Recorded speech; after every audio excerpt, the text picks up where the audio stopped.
Le 29 juin. Je rapporte ici les paroles dites hier et placées à la fin du travail particulier que mon Seigneur m'a fait faire et dont j'ignore encore le but. Jésus dit, par amour de l'obéissance et de la vérité. Tu as bien été puni pour n'avoir pas voulu suivre la voie intérieure et ce que t'a dit ton directeur spirituel. Mais si le châtiment dure, la faute a été effacée par ce qui t'a poussé à faire preuve de résistance. Tu as agi par amour. Or l'amour couvre le péché et le détruit.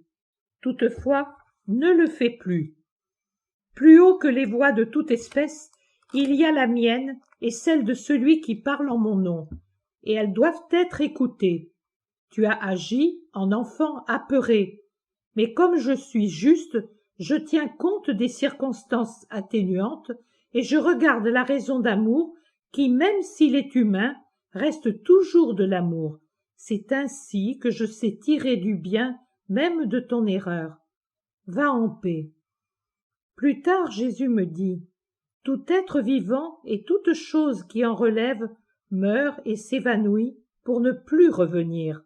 La joie, la douleur, la santé, la maladie, la vie sont des épisodes qui viennent et se dissolvent tôt ou tard et ne reviendront jamais plus sous la même forme.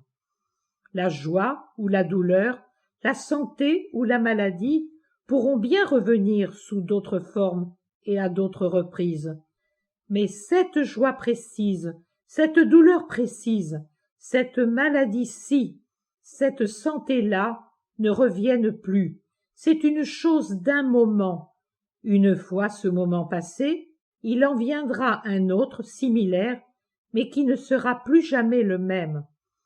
Quant à la vie, oh, la vie, une fois passée, ne revient plus jamais.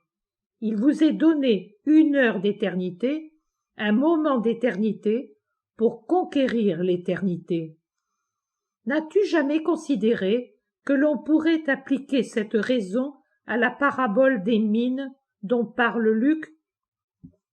Il vous est donné 1 seule pièce de monnaie d'éternité. Le Seigneur vous la confie et vous dit, allez, faites des affaires avec votre argent jusqu'à mon retour. Et, à son retour, ou plutôt à votre retour à lui, il vous demande, qu'as-tu fait de la pièce que tu as reçue?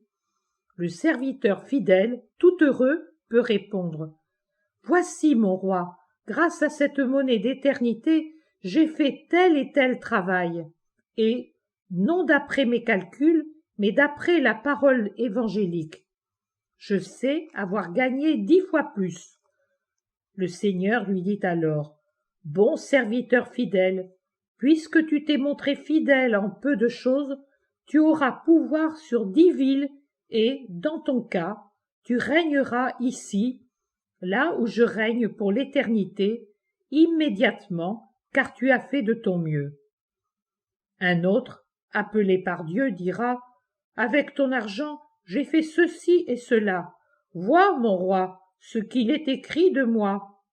Alors je lui répondrai, entre toi aussi, car tu as agi au mieux de tes responsabilités. Mais à celui qui me dira, voici, ta pièce de monnaie est toujours la même, je ne l'ai pas négociée car j'avais peur de ta justice. Je rétorquerai, va connaître l'amour au purgatoire et, là, travaille à conquérir le royaume, car tu as été un serviteur paresseux. En outre, tu ne t'es pas donné la peine d'apprendre qui je suis, et tu m'as estimé injuste. Tu as douté de ma justice, et oublié que je suis l'amour, que ton argent se change en expiation. Enfin, à celui qui se présentera devant moi en disant « J'ai dilapidé ton argent, et j'en ai profité pour mon plaisir, parce que je n'ai pas cru à l'existence réelle de ce royaume, et j'ai voulu jouir de l'heure qui m'était donnée, je répondrai avec indignation, serviteur stupide et blasphémateur, que mon don te soit retiré et versé dans le trésor éternel.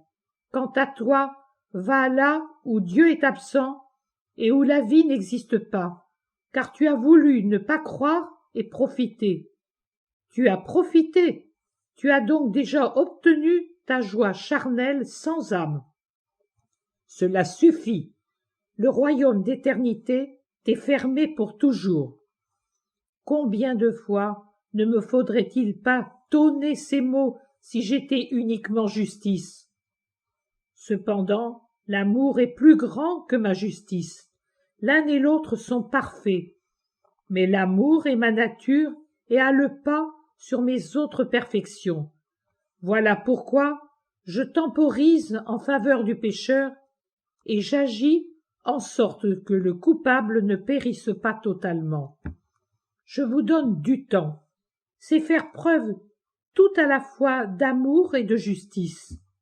Que diriez-vous si je vous frappais à la première erreur?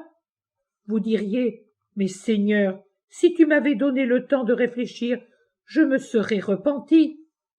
Je vous laisse du temps. Vous chutez 1 fois, 2 fois, 10 fois, 70 fois, et je pourrais vous frapper. Je vous donne du temps, afin que vous ne puissiez me dire « Tu n'as pas fait preuve de bienveillance ». Non, c'est vous qui n'êtes pas bienveillant avec vous-même. Vous vous frustrez de la richesse que j'ai créée pour vous, et vous vous suicidez en vous ôtant la vie que j'ai créée pour vous. La plupart d'entre vous gâchent la monnaie d'éternité que je vous donne, ou en font mauvais usage, et, au lieu d'utiliser votre journée terrestre pour votre gloire éternelle, vous en faites le moyen d'une souffrance éternelle. La minorité, par peur de ma justice, reste inerte et se condamne à apprendre qui est Dieu amour dans les flammes de l'amour purificateur. Seule une toute petite partie sait apprécier ma monnaie et la faire fructifier de 10%, sait se jeter dans l'amour comme des poissons dans une pêcherie limpide et remonter le courant pour parvenir à la source, à son Dieu, pour lui dire « Me voici, j'ai cru, j'ai aimé, j'ai espéré en toi. Tu as été ma foi, mon amour, mon espérance. Maintenant, je viens, ma foi et mon espérance cessent, et tout devient amour. Car je n'ai plus besoin de croire à ton existence désormais. Je n'ai plus besoin d'espérer en toi et en cette vie désormais. Maintenant, je te possède, mon Dieu, et mon rôle éternel dans ma vie éternelle est de t'aimer, seulement de t'aimer. Sois de ceci, mon âme, et que ma paix soit avec toi pour t'aider dans cette œuvre.